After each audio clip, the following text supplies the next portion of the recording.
Hey there, guys, and welcome back to Dream Daddy. Let's Torture Sheepdog. This is episode number 16, 15 or 16, I think. And someone asked me a question which I am very much asking myself.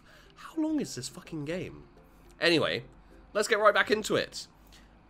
I actually use the box recipes sometimes too. It's always better when you sub butter for oil, though. Good to know. Alright, we'll take 2. Actually, we'll take 3. That robot daughter's weird. I ring them up and high-five Joseph as our happy customers walk away. See? Not so hard. Yeah, I'm not hard at all. Totally. I'm hot off the good feelings from the last sale. Who's next? We sell brownies to a bunch of people I don't recognise and who aren't important enough to animate or to even draw, but who clearly know Joseph. Eventually, another familiar face pops up. Shh. I don't know what his voice is. Sheep. It's Brian. Close enough. Can we interest you two in any of our fine sweets and treats? You sure can.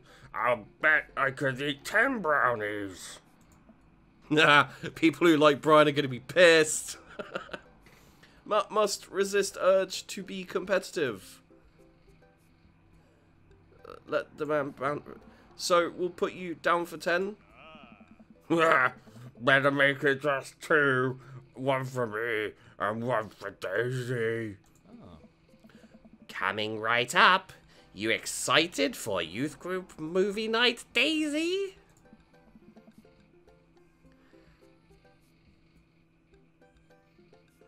Yeah, what's the movie? Okay, I don't know why, but I gave them both the same fucking voice. I was like thinking, maybe go completely normal, like, yeah, it's a movie. It's 11. But no, apparently they both have the same voice. It's a surprise. Joseph leans over to me. It's the Fast and the Furious. Really? If you think about it, there's some heavy religious undertones. Joseph hands a baggie to Daisy. I made sure to give you guys the edges. Clearly the superior part of the brownie topography. Thanks, Joseph. Our 2 customers walk off with their purchases. I feel like maybe Brian's voice is a little bit harsh, but or unfair, or something. But I guess it's just the voice he was born with.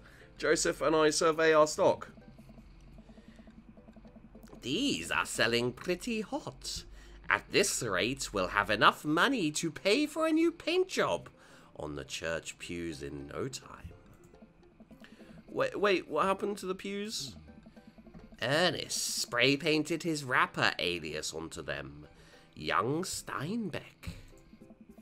I would have gone for Young Man and the Sea, but I can respect that. Speaking in ministerial terms, Ernest is hard to reach. In father terms, Ernest is kind of a turd. Being a cool youth minister seems like a lot of work. It is, but it's worth it. Although, sometimes I wish. Never mind. What? It's kinda silly, but...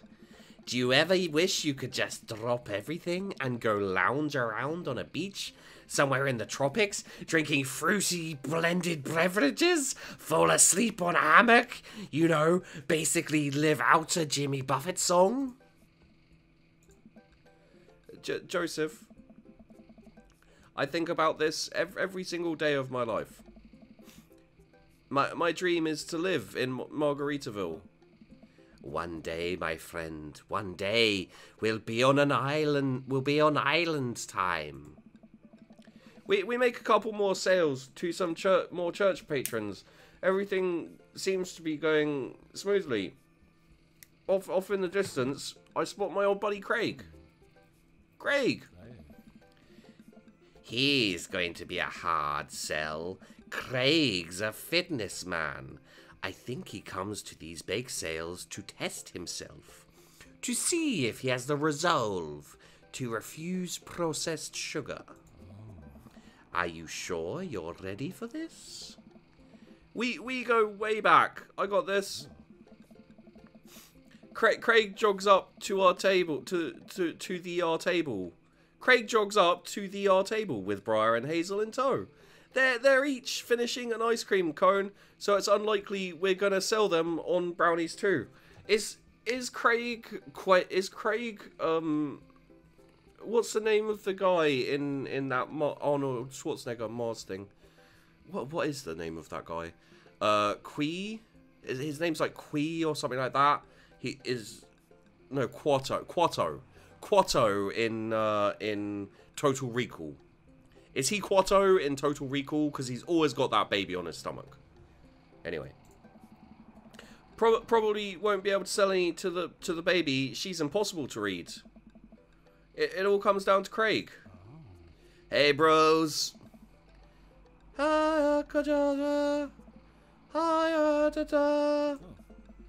Would you be interested in one of our delicious homemade brownies? Huh. I don't know. You can't spell diet without die. Hear me out for a second. When you really think about it, our existence is meaningless, right? Sheep. We hurtle through lives in flesh prisons that we never asked to be born into, submitting ourselves to the daily terrible calamity of simply having to get out of bed in the morning. Life is tedious, painful, and altogether tiring. Rare moments of goodness are fleeting, so we look up into the sky and we ask ourselves, is there any happiness on this godforsaken rock? Yes, there is. They're called brownies, and you should buy some. We're gonna go now. As Craig walks away, Joseph turns to me. You gave him the nihilist pitch at a bake sale being held by a religious organization? I thought I could wildcard him into picking some up. Maybe next time ease off the whole flesh prison angle. The day winds down and we're pretty much out of items to sell. Everybody starts packing up. Christy eventually comes back and immediately falls asleep in Joseph's folding chair. I know who this is. Boxed Mix, huh? Come on. Oh, okay, it's her. Mary saunters up to us. She looks like she'd rather be anywhere else than here. She looks like Cruella de Vil. Oh, hi, honey. Yep, they're selling like hotcakes, which is actually they're just brownies. Cute. Oh. And boring. And safe. Hey, Mary. Mary's eyes dart over to me. What's the rookie doing here? A handbag? I was just hoping to introduce Sheep to the rest of the community. Uh-huh. You get a load of this freak show? What? Weird folk is all. Holier than thou types. Don't you think, Sheep? Mary. Let the kid answer the question. How old am I supposed to be? I grab the closest brownie and shove it into my mouth, and then point to my mouth as a universal sign for can't talk. Mouth is full. Quick thinking, Sheep. This one's a keeper, huh? Mary, can we talk about this later? Come on. Oh, am I embarrassing you in front of your new friend? Joseph doesn't respond. He's trying his hardest to keep his cool. Can we please talk about this later? Sure thing, honey bear. Mary turns her attention to me. Hand over the cash. Jesus, I'm not trying to rob you. I'm in charge of the funds here. I hand over the cash we've made. It feels like a hefty wad, if I may say so myself, because I have a hefty wad myself. Haha, it means I have a big dick. Thanks. Now give me your wallet. What? Give me your wallet. You think this church is gonna fix itself? Mary. I'm kidding. Sorry, I'll work on the whole pretending to be happy thing. Mary leans in and whispers to me.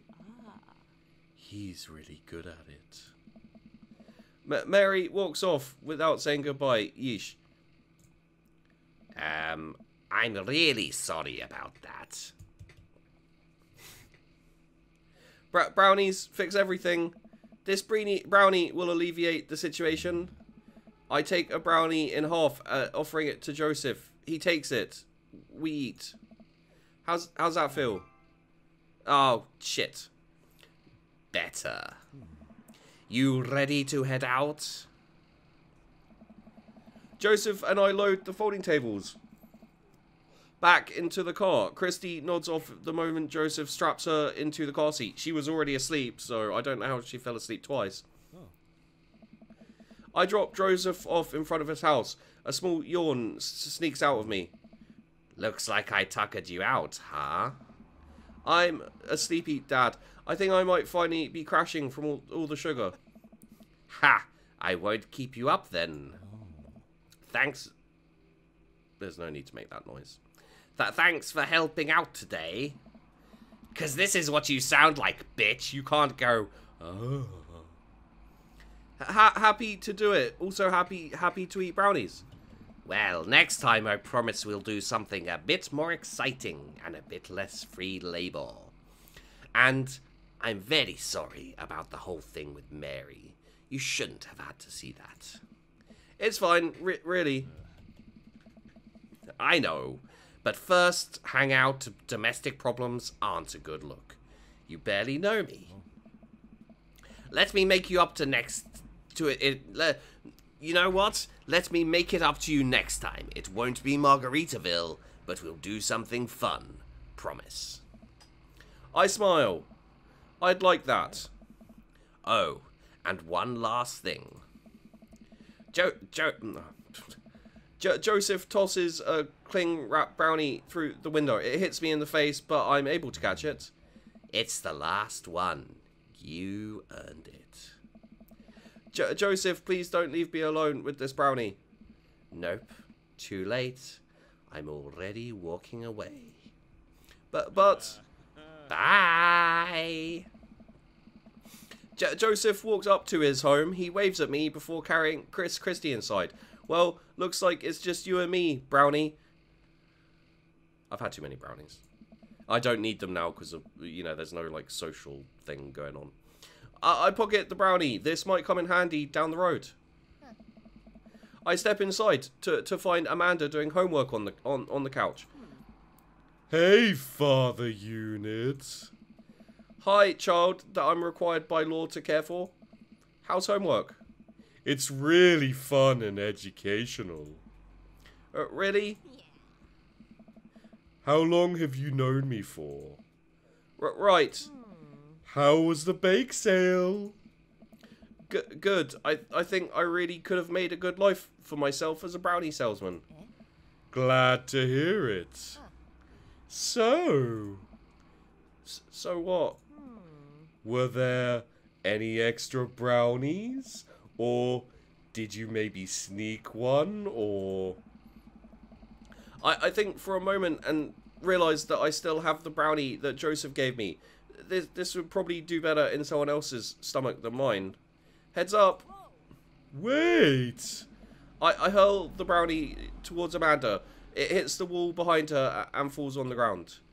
Nice throw. She scoops it up and smiles at me. Thanks, Pops. Hey, if you're not going to bed anytime soon, would you be game for some real shark hunters of Orange County? I thought the last hunter got eaten by a shark. He did. I sit down next to her and cozy up with a blanket. Awesome. So, I really... I didn't do well on that one, I know that. I did okay on this one, apparently. Apparently it's impossible not to fuck dads. It's just, like, it's just ridiculously easy to bang dudes. Apparently. Actually, no, that's pretty accurate, yeah. Okay, so, thanks for watching, guys. Hope you enjoyed the video. Don't forget to like and subscribe. Always helps out a lot, and of course, I do really appreciate it. I hate you all, and I'll see you in the next one.